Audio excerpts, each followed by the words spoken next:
30-year-old Nylen Carina, or Len, is raising her children in the same neighborhood she grew up in. But the childhood she spent here in Artex, a former factory employee housing compound, was different.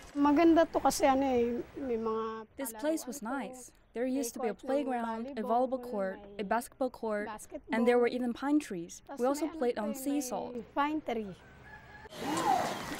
Now her children have nowhere to run, or walk, or even swim. Their house is surrounded by water. Stagnant floodwater, that is. Artex sits in one of the lowest lying portions of Metro Manila's Malabon district. Floodwater, which used to come and go, has stayed for more than a decade. We used to be able to pump out floodwater, so we'd be flooded for half of the year and dry for another half. In the past, storms never caused flooding this huge, but recent storms seem to have been stronger, and monsoon rains have caused flooding almost reaching 2 stories.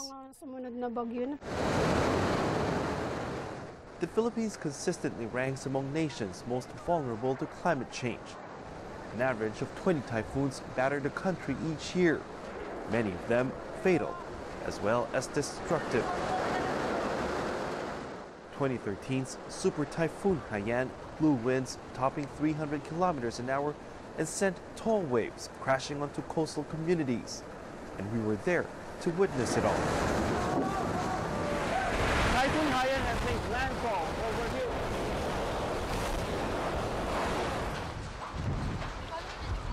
After the storm had passed, there was only death and destruction everywhere we looked. It was a wake-up call for Filipinos. Now they heed warnings from local officials without question. The result? Fewer casualties. But that doesn't mean Filipinos can let their guard down. The rising temperature affects a rising ocean surface temperature. And so when storms form in the Pacific, they pick up the heat, and that causes a more intense storm when it hits landfall.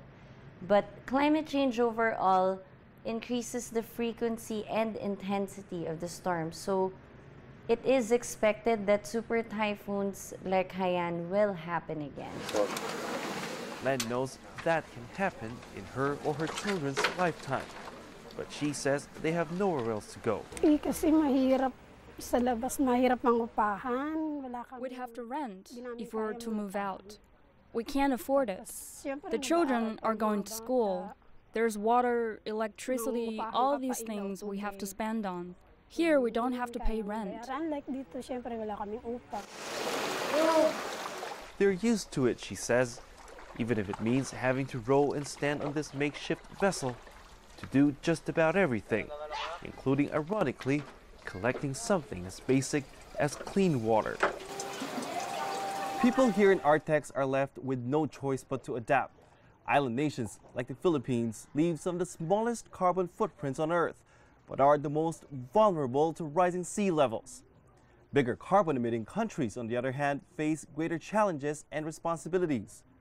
My colleague Ryan Chua is in China, the world's largest polluter, but also a country gradually weaning itself away from a fossil fuel that for decades sustained its economic growth.